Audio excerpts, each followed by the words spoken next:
मेरी समझ यह है कि आज तक जगत में संस्कृति, धर्म, काव्य, चित्र, म्यूजिक, संगीत जो भी पैदा हुआ है वो उन लोगों से पैदा हुआ है जो लीजर में थे, जो विश्राम में थे। जिसका 24 घंटे काम में व्यतीत हो जाता है उससे न संगीत पैदा होता, न काव्य पैदा होता, न संस्कृति पैदा होती, न धर्म पैदा होता है। अब तक जगत में जो भी श्रेष्ठतम विकास हुआ है मनुष्य संस्कृति का, वो विश्राम के क्षणों में हुआ है।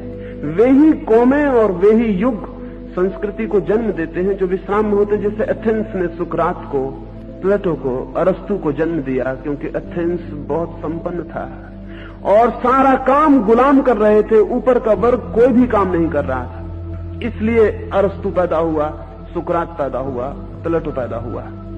हिंदुस्तान ने बुद्ध, महावीर जैसे लोग पैदा किए, कृष्ण और राम जैसे। ये सब लीजरली क्लास के लोग थे, ये सब अभिजात वर्ग के लोग थे जिनके ऊपर कोई काम नहीं था। हिंदुस्तान के इतिहास को अगर हम उठा कर देखें तो सारे ग्रंथ ब्राह्मणों ने लिखे जिनके पास कोई काम नहीं था। हिंदुस्तान के सारे धर्म को जन्म ब्राह्मणों ने दिया, उनके पास कोई काम नहीं था। हमने काम से उन्हें मुक्त कर दिया था। हमने कहा था तुम्हें कोई काम नहीं है, तुम पढ़ो, लिखो, सोचो, विचारो। शूद्रों ने तो एक वेद नहीं लिखा, एक उपनिषद नहीं लिखा। शूद्र कैसे लिख सकते थे? पूरे हिंदुस्तान के इतिहास में एक बुद्धिमान शूद्र पैदा हुआ, वो भी अंग्रेजों की बदौलत, डॉक्टर अंबेडकर। उसके पहले कोई शूद्र पैदा नहीं हुआ। नहीं हो सकता, कोई कारण नहीं है। उसको 24 घंटे हमने काम में उलझा दिया है। अगर स्वावलंबन की बात को बहुत ज्यादा खींचा जाए तो एक एक आदमी की जिंदगी सुबह से सांझ तक फिजूल कामों में नष्ट हो जाएगी और उसके व्यक्तित्व में ऊंचे उठने के कोई उपाय नहीं रह जाते।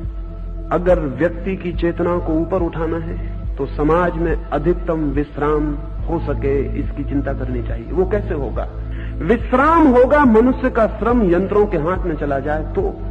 जब तक गुलाम थे दुनिया में तो गुलाम श्रम करते थे, मालिक विश्राम करता था। वो अन्यायपूर्ण था क्योंकि गुलामों की आत्मा को विकसित होने का कोई मौका नहीं मिलता था। किसी आदमी को यह हक नहीं है कि वो दूसरे आदमी की आत्मा की कीमत पर अपनी आत्मा को विकसित करे। ये अन्याय है, ये सीधा पाप है। लेकिन विज्ञान ने एक बड़ा भारी उपकार किया मनुष्य के ऊपर। आदमी का काम यंत्र कर सकता है, आदमी को काम में गुलाम बनाने की अब कोई जरूरत नहीं रह गई है।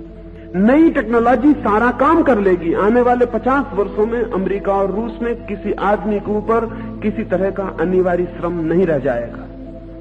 जिस दिन पूरा समाज श्रम से मुक्त हो सकेगा, उस दिन हम कितनी बड़ी संस्कृति को, कितने महान धर्म को, कितने बड़े काव्य को, कितने बड़े साहित्य को जन्म दे सकेंगे, इसकी आज कल्पना करनी भी मुश्किल है।